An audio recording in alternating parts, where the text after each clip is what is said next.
I remember the exact sentence my daughter-in-law used that evening because she said it so calmly it almost sounded polite. "Evelyn, you're signing the papers tonight," Madison said, resting her manicured hand on a folder at the center of my own kitchen table. "The farm needs to be sold." For a moment I thought I had misheard her. Not because the words were complicated, but because of where we were sitting. That table had been in the Harper family longer than I had. My husband Noah used to say that every serious decision in our lives happened at that table, but never once in 42 years had anyone sat there and told me what would happen to my own land. I didn't raise my voice. I didn't slam my hand down. I simply looked at the table in front of me and noticed that the coffee I'd poured 15 minutes earlier had already gone cold. It was Sunday evening in early October, the kind of evening when the Iowa air turns sharp and smells faintly like dry cornfields and wood smoke. The kitchen lights were warm, and outside the window the red barn stood against the fading sky just the way it had since 1978. I had assumed Madison's message about a family meeting meant something ordinary. Maybe Jason wanted to talk about repairing the old grain silo. Maybe they were worried about property taxes again. Families talk about those things when you own 120 acres that have been worked by the same hands for generations. But the moment Madison opened that folder, I realized this meeting had nothing to do with repairs or harvest schedules. She had printed charts. Charts.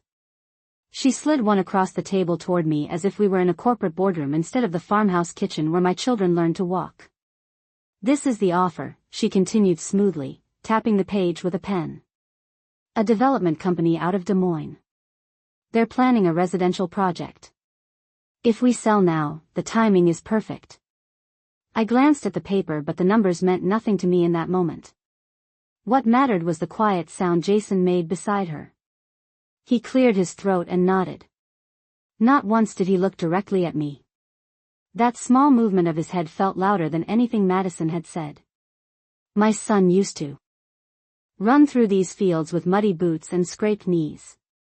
I had watched him climb the fence posts and fall asleep in the truck during long harvest nights beside his father. Yet there he was now, sitting 2 feet away from me, nodding like a stranger listening to a business proposal. "Mom," he finally said, still studying the table instead of my face, "it's just practical. The land is valuable right now. We can't ignore that." Practical. That was the word they kept using. Madison leaned back slightly, confident, almost cheerful, the way people sound when they believe they're explaining something obvious. "You've worked hard here for decades," she added, as if offering me a compliment. "But managing a farm at your age isn't realistic anymore. Selling would make things easier for everyone." Easier for everyone. I let that sentence sit quietly in the air while the old refrigerator hummed in the corner and the wall clock ticked above the doorway. Outside, a pickup truck rolled down the county road a half-mile away, its headlights sweeping briefly across the field before disappearing into the dark. I wondered if the driver knew he was passing land that 2 people inside my kitchen were already planning to erase. Madison opened her laptop then, turning it toward me like a teacher presenting a lesson. On the screen was a map of my property divided into neat rectangular lots. Streets had been drawn across the soybean field where Noah and I planted our first crop together. Small blue squares marked future houses where our hay bales used to sit every summer. She talked about growth and opportunity and long-term value, the same way television commentators talk about cities expanding. Meanwhile, I kept noticing the little things. The faint scratch on the tabletop where Jason once dragged a toy tractor across the wood.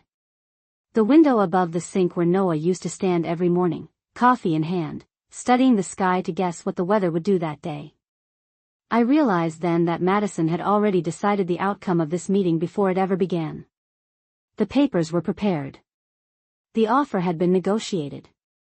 All they needed now was one last detail. My signature. "It's a good deal," Jason said quietly, as if repeating something he had rehearsed earlier. "We just need your approval." Approval. I almost smiled at that word because it suggested I had been included in the decision. Madison folded her hands neatly and watched me with the patient expression of someone waiting for a predictable answer. The room fell silent. I could feel their expectation settling across the table like dust. I looked down again at the folder, then slowly raised my eyes toward the window where the barn roof cut a dark shape against the night sky. For 42 years that land had carried our family name. Every fence post, every acre, every stubborn patch of soil had a story buried in it somewhere. And in that quiet moment, sitting in the same chair where Noah used to sit every Sunday evening, I understood something Madison and Jason clearly did not. They believed they had called a family meeting to decide the future of the farm. What they didn't realize yet was that the future of that land had already been decided long before this meeting ever began. I kept looking at the map on Madison's laptop for a few seconds after the room went quiet, not because I needed to study it but because I needed the silence to settle. The little blue squares on the screen were supposed to be houses someday. That was what she had explained. A quiet neighborhood, paved streets, tidy lawns, children riding bicycles where my soybean rows stood every August. She talked about it the way people talk about progress, as if the land itself had been waiting for this moment. I slowly reached forward and closed the laptop lid. The soft click sounded louder than I expected in the still kitchen. Madison blinked, surprised for the first time that evening. Jason shifted in his chair but still did not look directly at me. I folded my hands on the table and studied both of them carefully. It is strange how clearly you can see people when you stop expecting them to be who they used to be. Madison had always been confident. That was one of the things Jason liked about her when they first started dating. She knew how to talk to bankers, contractors, real estate agents. She spoke the language of numbers and contracts, a language that sounded very impressive to people who had spent most of their lives dealing with dirt, weather, and seasons. Jason used to joke that she could sell snow in January. Tonight. It seemed she believed she could sell my farm as well. That is quite a presentation, I said calmly, and my voice sounded steady even to my own ears. Madison smiled quickly, relieved that I was finally speaking. It is a strong offer, she replied. The company wants to move fast. They are planning to break ground by next spring. I glanced toward the kitchen window again. Outside the barn lights cast a soft glow across the gravel driveway. The same gravel Noah had spread himself 15 years earlier when the old lane became too muddy after heavy rain. I could still picture him standing there with a shovel in his hands, sweat on his shirt, explaining to Jason that a good farm was built one practical decision at a time. That memory floated through my mind while Madison kept talking about timelines and paperwork. All we need is your signature on the deed transfer agreement, she continued, tapping the folder again. Once that is done, everything else is handled. The closing process is straightforward. Straightforward. The word hung in the air like it belonged in a bank office rather than a farmhouse kitchen. I opened the folder slowly and looked at the documents inside. The paper smelled faintly of printer ink. There were several pages, each filled with neat paragraphs of legal language. At the bottom of the first page a blank line waited patiently for a signature. My signature. Jason leaned forward slightly as if he expected me to pick up the pen immediately. I could feel his nervous energy even without looking directly at him. When he was a boy he used to behave the same way before asking permission to borrow the truck. He would hover nearby, pretending to be calm while waiting for the answer he wanted. Mom, he said gently after a moment, this could make things easier for everyone. I raised my eyes and looked at him then. Really looked. His hair had more gray in it than I remembered noticing before. The lines around his mouth were deeper too. For a brief moment I saw the little boy who used to fall asleep in the passenger seat after long days helping his father repair fences. Then the image faded and I saw only the man sitting across from me, waiting for me to sign away 120 acres of land. That had been in the Harper family for nearly 70 years. Easier in what way? I asked quietly. Madison answered before Jason could speak. You would not have to worry about maintaining the property anymore, she said. Farm work is demanding. At your age you should be enjoying retirement. Retirement. I almost laughed at that word but kept my expression calm. Farmers do not really retire. The land stays in your bones long after the work slows down. And where exactly would I go? I asked. Madison hesitated just long enough for the pause to become noticeable. Then she smiled again, the same bright professional smile she used when speaking with real estate agents. There are several very nice senior apartments in Cedar Rapids, she said. They have community events, maintenance services, everything taken care of. I noticed that Jason remained silent during this part of the conversation. He stared at the table again, tracing a small circle in the wood grain with his finger as if he were studying something fascinating there. The refrigerator hummed softly behind me. The clock on the wall ticked towards 7:30. Outside the barn lights flickered once before settling again. Life on the farm moved quietly forward the way it always had, completely unaware that two people inside the house believed they were about to sell it. I closed the folder carefully and placed it back in front of Madison. I will need time to think about this, I said. Madison's smile tightened slightly. The company is hoping for a quick decision, she replied. Of course they are, I said calmly. Then I stood up from the table and carried my cold coffee to the sink. The porcelain cup felt heavier than it should have. I rinsed it slowly while the faucet ran, watching the dark liquid disappear down the drain. Behind me I could hear Madison whispering something to Jason, her voice low and impatient. I dried the cup with a towel and set it neatly on the counter before turning back toward them. You both came prepared tonight, I said evenly. But there is something important you should understand. Madison straightened slightly, expecting another question about the offer. Jason finally looked up. I met their eyes one at a time, letting the quiet stretch across the kitchen for another long moment. Then I said the one sentence that had been forming in my mind ever since Madison opened that folder. The future of this farm was decided years ago. I could see the confusion on Madison's face the moment I said those words. The future of this farm was decided years ago. She blinked slowly, as if trying to decide whether I was being dramatic or simply stubborn. Jason leaned back in his chair and crossed his arms, finally looking at me directly for the first time that evening. The kitchen lights hummed softly above us, and for a few seconds nobody spoke. Madison was the first to recover. She gave a small polite laugh, the kind people use when they think someone is exaggerating. Evelyn, she said patiently, land does not decide its own future. Owners do. And right now you are the owner. Her tone suggested the conversation had already ended in her mind. I walked back to the table and rested my hand lightly on the back of the chair where Noah used to sit every Sunday evening. The wood was smooth from years of use. Jason followed my movement with his eyes, but he still said nothing. I could almost hear Noah's voice in my memory, calm and steady, the way he used to explain things when Jason was younger and impatient. The land always teaches patience, he would say. You do not rush a harvest, and you do not make decisions about soil in a hurry. I pulled the chair out slowly and sat down again. Madison slid the folder a few inches closer to me, pushing the pen toward my hand as if the conversation only needed a small nudge to finish. You should at least look through the numbers carefully, she said. The offer is generous. Many families would be grateful for an opportunity like this. I picked up the pen and turned it between my fingers, feeling the weight of it. Jason watched the movement with obvious anticipation. I wondered if he believed this moment was the final step of a process he had already accepted in his mind. When he was a boy he used to stare at the seed catalog the same way every winter, imagining fields of corn before the snow had even melted. Madison leaned forward slightly. You deserve an easier life now, she continued gently.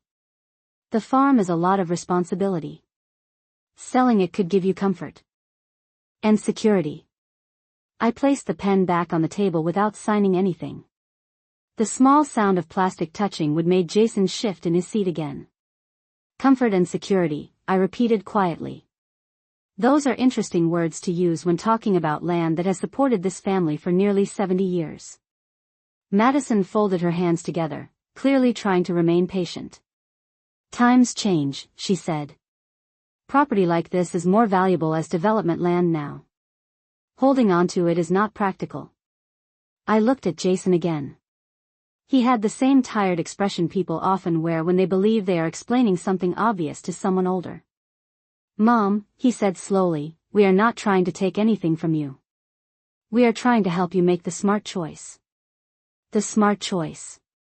That phrase settled in the room like dust drifting through sunlight. I leaned back in my chair and studied both of them for a long moment. Outside the kitchen window a wind moved through the corn stubble beyond the barn, making a faint whispering sound that had been part of my evenings for decades. It reminded me of the night Noah and I sat at this same table years earlier with a different set of papers spread out between us. The bank had required several signatures that evening too, but those papers had been about protecting the farm, not selling it. Noah had explained every page carefully while Jason slept upstairs in his bedroom. At the time I had not understood why the process mattered so much to him. I understood it very clearly now. I folded my hands on the table and met Madison's eyes. You said earlier that I am the owner, I told her calmly. That is not exactly correct. Madison frowned slightly, clearly unsure what I meant. Jason looked from me to her, waiting. I could see the calculation beginning behind Madison's eyes as she tried to understand whether this was a legal detail or simply another delay. The paperwork might list my name in certain places, I continued quietly, but the ownership structure of this farm is more complicated than that. Madison straightened in her chair. What does that mean? She asked. I did not answer immediately. Instead I glanced toward the old cabinet beside the refrigerator where Noah had always kept his documents. The cabinet door was closed, just as it had been every evening since the day we moved into this house. Madison followed my gaze and then looked back at me with growing curiosity. Jason rubbed his forehead and sighed softly, as if this conversation had become unnecessarily complicated. Mom, he said, if there is something you want to explain, just say it. I nodded slowly. The room felt very quiet again, but this time the silence carried a different weight. Madison's confident posture had shifted slightly, and Jason no longer looked certain about how the evening would end. I rested my hands on the table and spoke in the same calm voice Noah had used years earlier when he first showed me those papers. The truth, I said carefully, is that this farm cannot be sold the way you think it can. I watched the realization slowly begin to appear on Madison's face after I said those words. The farm cannot be sold the way you think it can. For a moment she did not move at all. Her confident posture remained in place, but the certainty behind it had shifted. Jason looked from her to me, clearly unsure what I meant, and the tension in the kitchen changed in a quiet but noticeable way. A few minutes earlier they had both been certain this conversation would end with a signature. Now the room felt different. The wind outside brushed softly against the siding of the farmhouse, and the faint creak of the barn door carried across the yard. It was the kind of quiet sound that people who grow up on farms recognize immediately. Madison leaned forward again, but this time the movement was cautious rather than confident. I am not sure I understand, she said carefully. If you own the land, then you can sell it. That is how property works. I nodded slowly as if considering her explanation. That is how simple property works, I replied calmly. But this farm stopped being simple a long time ago. Jason exhaled slowly through his nose and rubbed the back of his neck the way he used to when he was frustrated during high school math homework. Mom, he said, trying to sound patient, if there is some paperwork issue we can fix that. Madison already spoke with a real estate attorney. Everything looked straightforward. I glanced at the folder again, then back at him. I am sure. The documents look straightforward, I said. But the structure behind them is not something a quick review would explain. Madison folded her arms now, the first clear sign that her patience was beginning to wear thin. What structure are you talking about? She asked. The deed lists your name. I rested my hands on the table and looked toward the cabinet beside the refrigerator again. That cabinet had been in this kitchen since the day Noah and I moved into the farmhouse after we were married. Most people who visited our home never paid attention to it. It looked like an ordinary wooden cabinet that held recipe cards and extra dish towels. Only Noah and I had ever treated it like something more important. Years ago, I said slowly, Noah started thinking about what would happen to this farm after we were gone. Jason shifted in his chair. You mean inheritance planning, he said quickly. Every family does that. Yes, I replied, but your father did it very carefully. The memory of that night returned clearly in my mind. It had been late autumn, many years earlier, long after the harvest trucks had finished hauling grain down the county road. Noah had spread several documents across this same kitchen table while the smell of coffee filled the room. He had spent nearly 2 hours explaining each page, even though I had told him several times that I trusted whatever decision he made. Noah was not a man who rushed through important things. He believed land should be protected the same way you protect a family heirloom. The farm was placed inside a legal trust, I continued quietly. Madison's expression changed immediately. She straightened in her chair, clearly recognizing the significance of that word. Jason frowned. A trust, he repeated. What kind of trust? A family land trust, I answered. Your father created it nearly 15 years ago. Madison leaned forward again, her earlier confidence replaced by intense focus. That should still allow the property to be sold, she said quickly.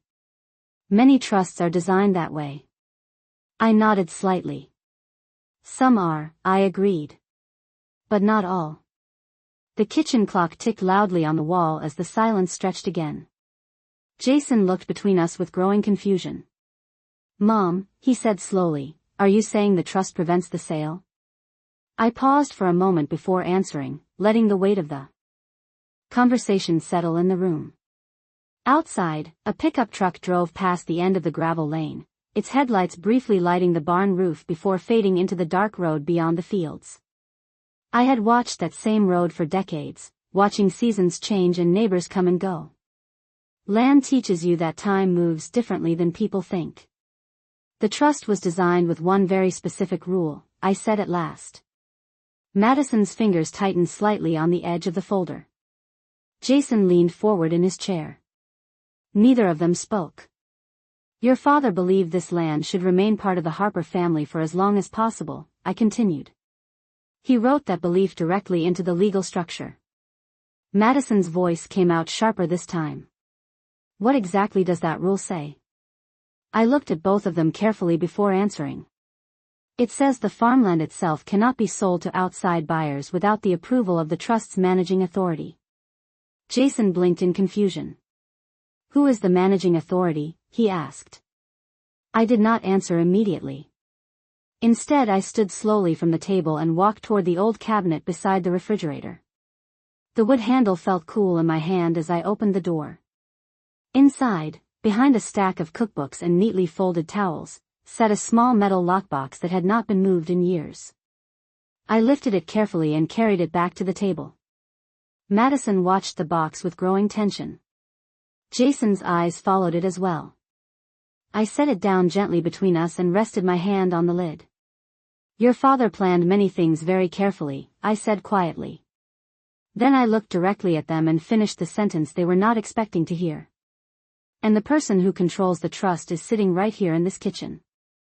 Madison stared at the metal lockbox as if it had suddenly appeared out of nowhere. The confident smile she had carried into my kitchen earlier that evening had faded into something tighter, something uncertain. Jason leaned forward in his chair and looked at the box the same way he used to look at a toolbox when he was a boy, curious but unsure what he would find inside. The kitchen felt smaller somehow, as if the air itself had become heavier. I rested my hand gently on the lid of the lockbox and allowed the silence to stretch for a moment longer. Outside the window, the barn light cast a soft yellow glow across the gravel driveway, and the wind brushed through the dry corn stubble beyond the field. It was the same quiet evening Iowa had been having all night, but inside the kitchen everything had changed. Madison was the first to speak. Her voice sounded controlled, but the sharpness underneath it was impossible to miss. You are saying you control the trust, she said carefully. But that still does not mean the land cannot be sold. Trustees approve transactions all the time. I nodded slowly. That is true, I replied. Trustees can approve many things. But the rules written into a trust still matter. Jason shifted in his chair again and rubbed his forehead. Mom, he said, trying to keep his voice steady, if Dad set something up, why did you never mention it before? I looked at him for a long moment before answering. The question sounded simple, but the truth behind it carried years of quiet decisions. Your father believed land should be protected quietly, I said. He used to say that people respect boundaries more when they do not see them until it is too late to cross them. Jason frowned slightly, clearly trying to understand what that meant. Madison did not speak. Her attention remained fixed on the lockbox. I opened it slowly. The small metal hinge creaked softly as the lid lifted. Inside sat a stack of neatly organized documents sealed inside clear protective sleeves.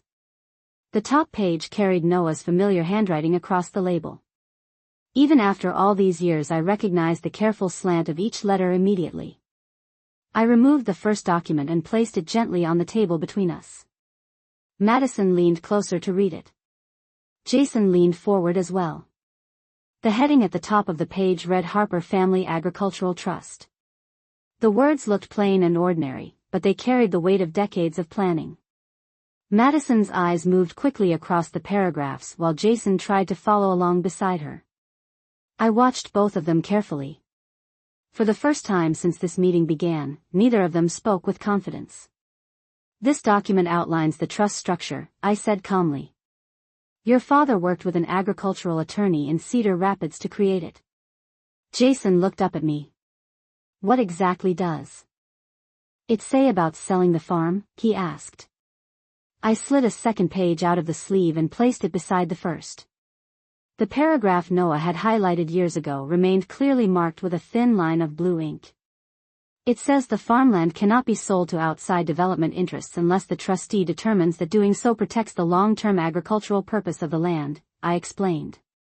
Madison read the sentence twice before looking up again. That sounds like a decision the trustee can still make, she said. I nodded slightly. Yes.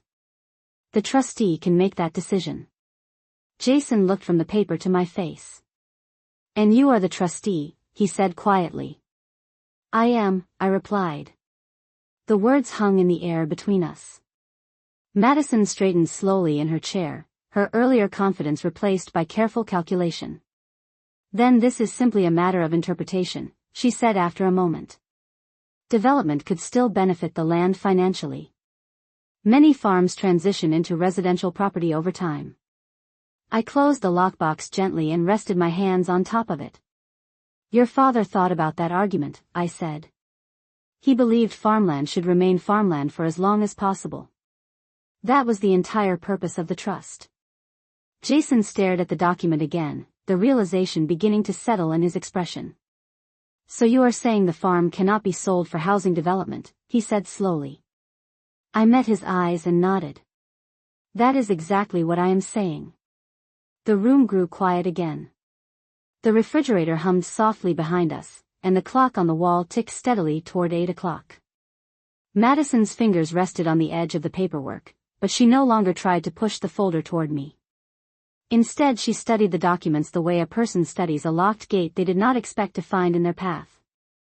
I watched the understanding reach her eyes little by little. The presentation she had prepared, the charts on her laptop, the neat timeline she had described earlier in the evening all depended on one assumption. They believed the farm could be sold whenever they convinced me to sign the right page. What they were beginning to understand now was that my signature was never the real question. The real question was whether the land itself would ever leave the Harper family at all. Madison did not touch the documents again after that. She leaned back slowly in her chair, folding her arms as if she needed distance from the papers on the table. The quiet confidence she had carried into the meeting had changed into something more cautious, something that looked a lot like calculation. Jason remained leaning forward, his eyes still moving across the paragraph his father had highlighted years earlier. I could almost see the memory of his childhood trying to compete with the reality sitting in front of him. The kitchen clock ticked steadily above the doorway, each second stretching the silence longer. Finally Jason looked up. So the land stays farmland, he said quietly. It sounded less like a question and more like someone testing a conclusion they had not expected to reach. I nodded once. That was your father's intention, I replied. Madison exhaled slowly and uncrossed her arms. Intentions can change, she said. Her voice was calm again, but the careful tone told me she was thinking through a new approach. Trust documents can be amended. Trustees can adjust policies when circumstances evolve. I rested my hands lightly on the lockbox and watched her for a moment. Madison had always been quick on her feet in conversations. It was one of the reasons Jason admired her when they first met. She knew how to adapt, how to pivot from one argument to another when the first one did not succeed. Your father did not design this trust to be easily adjusted, I said quietly. He expected pressure like this to happen eventually. Jason looked at me again. Pressure from who? He asked. I met his eyes calmly. From anyone who sees land as a transaction instead of a responsibility. Madison's jaw tightened slightly, but she did not interrupt. Outside the kitchen window the barn light flickered for a moment as the wind shifted across the yard. Somewhere beyond the fields a truck engine echoed faintly along the county road. The farm had heard those sounds for decades. Nothing about the land itself had changed tonight. Only the conversation inside the house had shifted. Madison leaned forward again and rested her hands on the table. Even if the farm remains agricultural land, she said slowly, that does not mean you have to keep managing it personally. There are many ways to structure farm operations now. Leasing the land to a larger company could bring stable income without requiring daily work. Jason nodded slightly at that suggestion.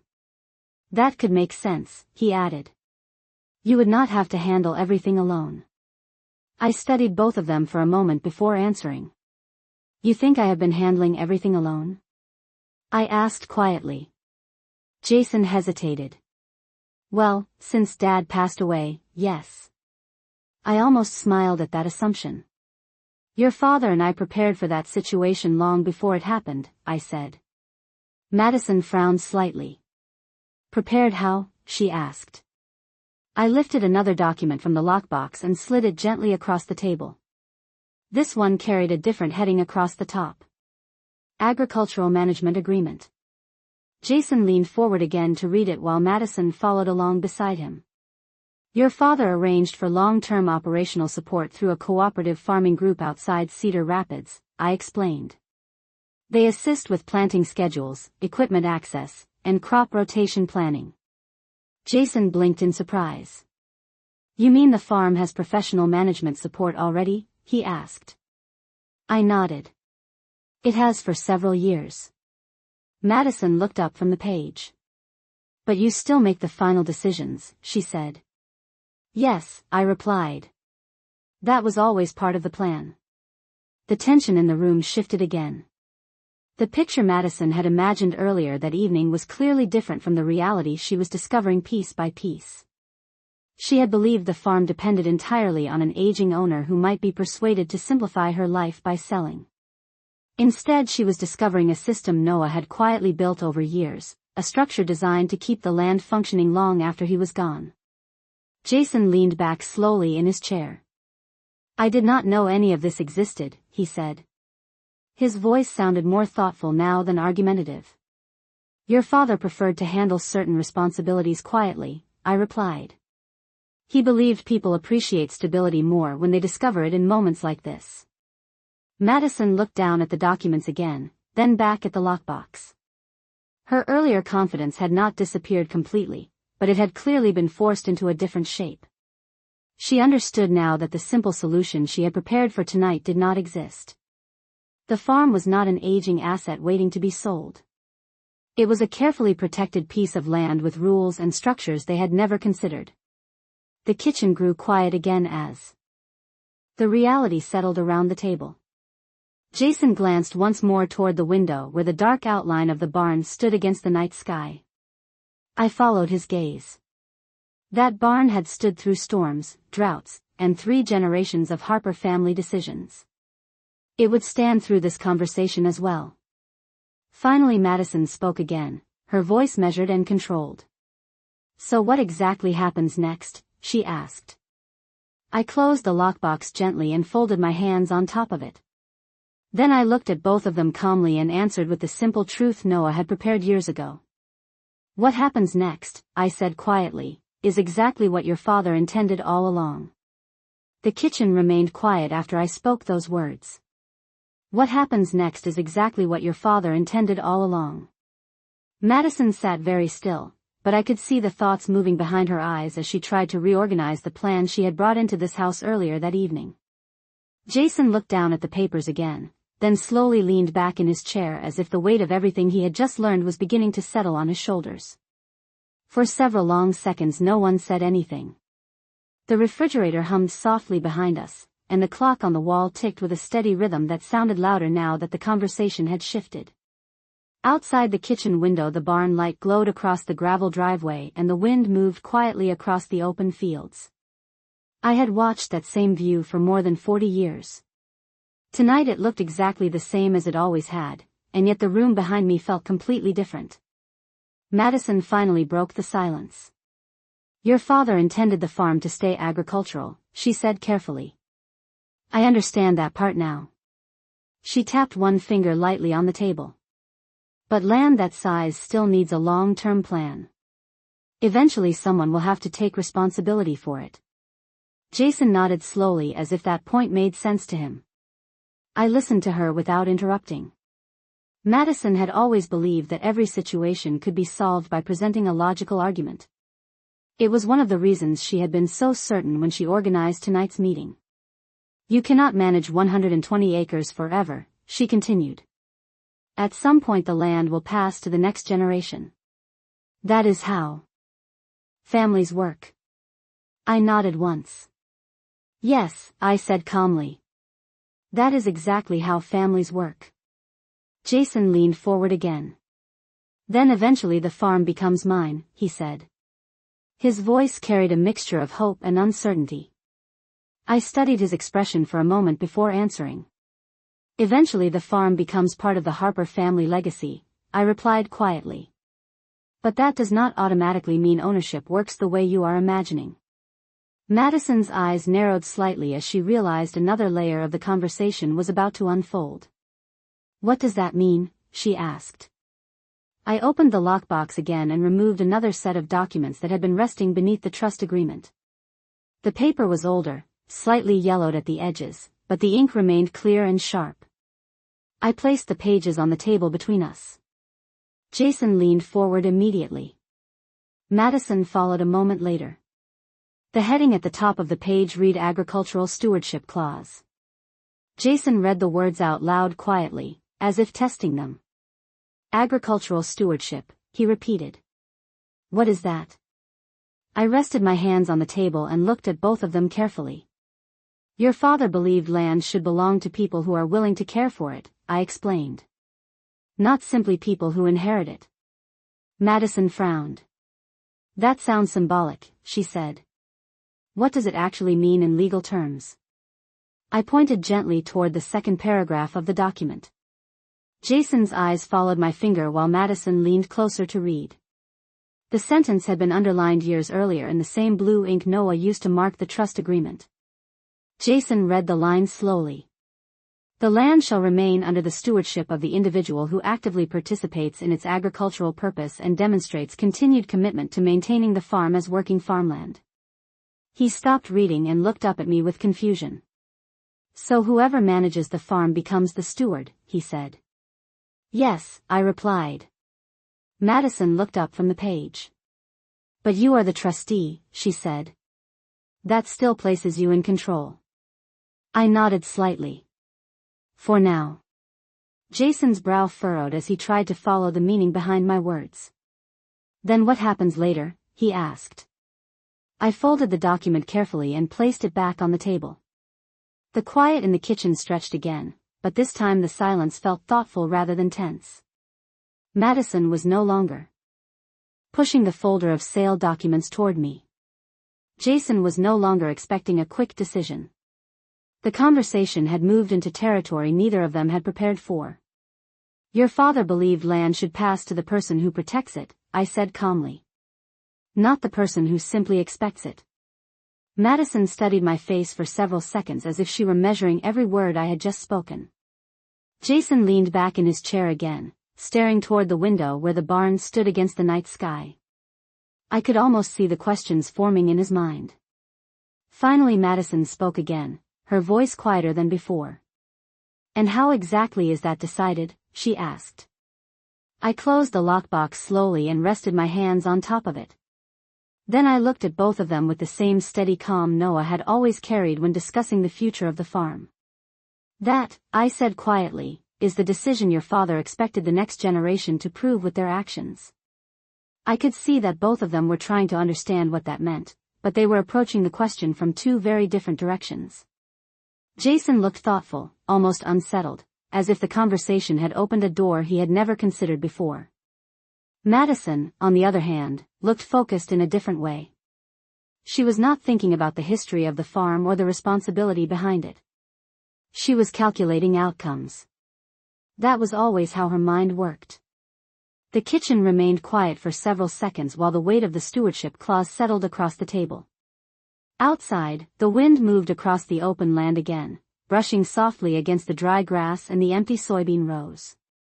I had heard that sound for decades, through planting seasons and harvest nights, through storms and calm autumn evenings like this one. Land has its own voice if you listen long enough. Madison finally leaned forward again and rested her hands on the table, but the movement was slower this time. "So you are saying the next owner must prove they are committed to the farm," she said carefully. "That is the basic idea," I replied. Jason rubbed the back of his neck again, staring down at the documents. "But what does that actually look like?" he asked. "What does someone have to do to prove that?" I looked toward the window for a moment before answering. The barn stood quietly under the yellow light, the same barn Noah and Jason had repaired together during the summer Jason turned 16. That was the year Jason had complained about waking up early every morning to check the irrigation lines. At the time Noah had simply smiled and handed him another wrench. "Stewardship is not proven with a speech," I said finally. "It is proven with work. With time. With decisions that put the land first instead of profit." Madison listened carefully, but I could see the skepticism in her eyes. "But farming today is not the same as it was 30 years ago," she said. "Modern agriculture involves investment strategies, crop contracts, land value management." I nodded slightly. "Yes, it does," I agreed. "And your father understood that very well." I reached into the lockbox again and removed one more document, placing it beside the others on the table. Jason leaned forward again immediately, curiosity replacing the uncertainty on his face. Madison followed a moment later. The title at the top of the page read Stewardship Review Guidelines. Jason raised his eyebrows slightly. "Dad wrote guidelines for this?" he asked.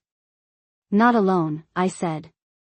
"He worked with the same agricultural advisor who helped structure the trust." Jason scanned the page quickly while Madison read more slowly, her expression becoming more serious with each line. "The trust requires periodic evaluation of farm stewardship," Jason read aloud quietly. "Operational participation, land management decisions, and agricultural continuity." He looked up at me. "This sounds like someone has to actually be involved with running the farm." "That is exactly what it means," I replied. Madison sat back again in her chair, clearly thinking through the implications. "Jason has a career in the city," she said carefully. "He cannot simply abandon his job to become a farmer."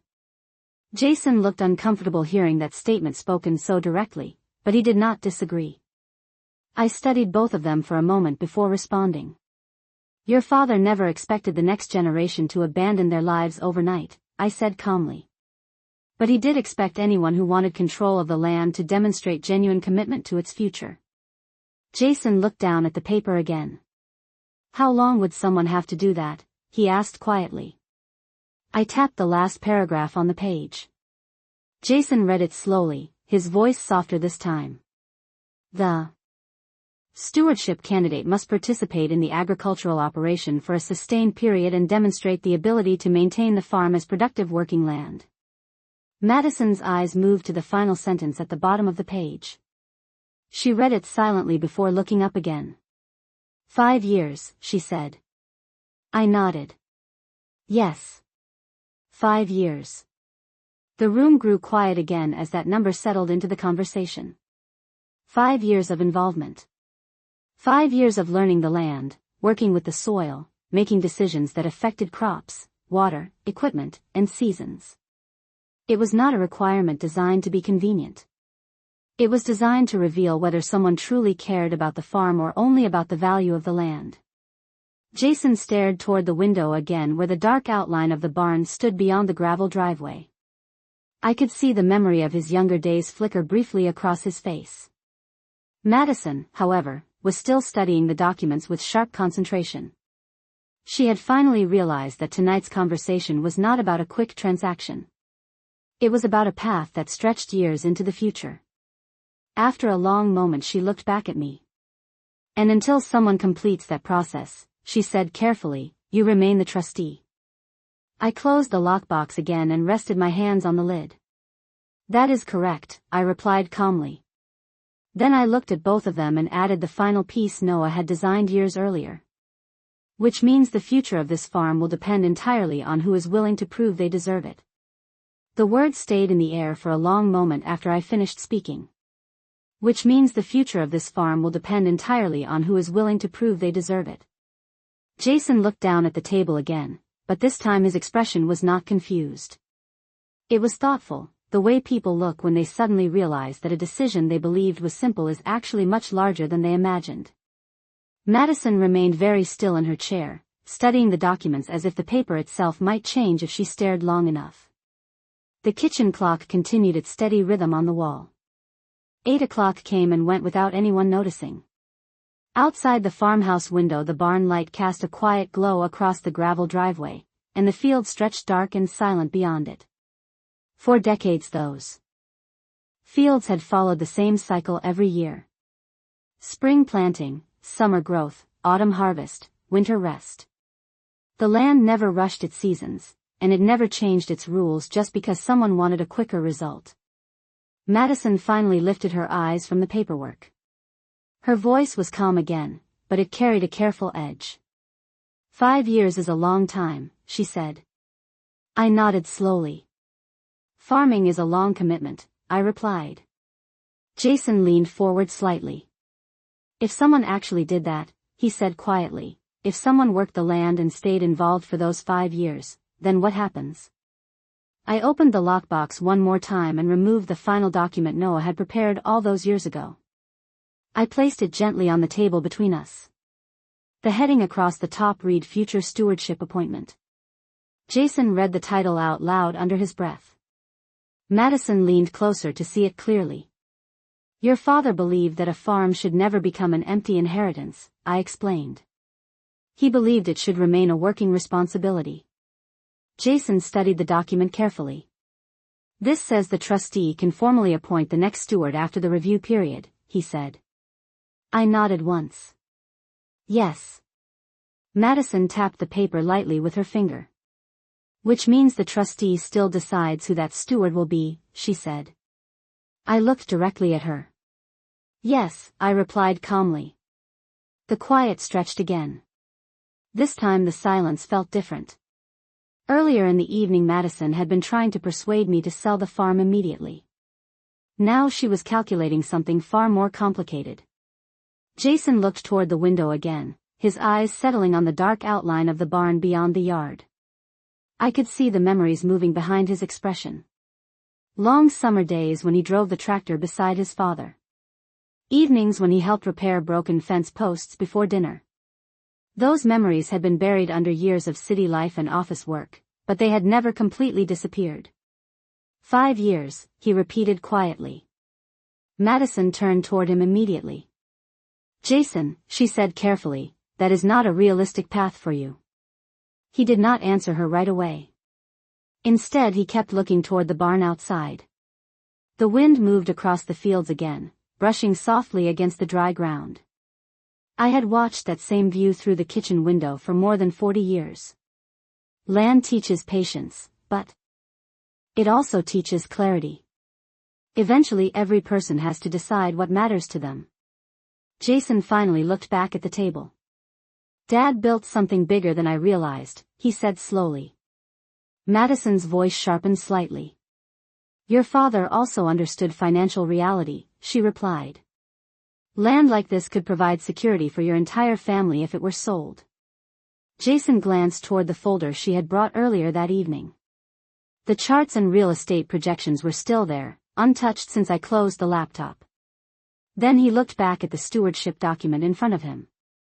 The two futures sat side by side on the table. One was quick and profitable. The other required patience and commitment. I watched him quietly, remembering the boy who used to run across these same fields chasing grasshoppers in the summer sun. That boy had always loved the farm, even when the work was difficult. Finally Jason leaned back in his chair and let out a slow breath. I do not know what I will decide yet, he said honestly. Madison looked frustrated by that answer, but she said nothing. I closed the lockbox gently and placed it back beside the cabinet near the refrigerator. The meeting Madison had organized was over, even if none of us had officially ended it. The documents on the table had already changed the entire direction of the conversation. I returned to my chair and looked at both of them calmly. Your father believed the land would reveal who truly cared about it, I said quietly. Jason nodded slowly. Madison remained silent, her thoughts clearly racing in a dozen directions at once. Outside, the barn stood exactly where it had always stood, steady and patient under the night sky. Farms have a way of outlasting arguments, expectations, and even entire generations. The future of this land had never depended on one meeting at a kitchen table. It depended on something much simpler. It depended on who was willing to show up tomorrow morning when the work began again.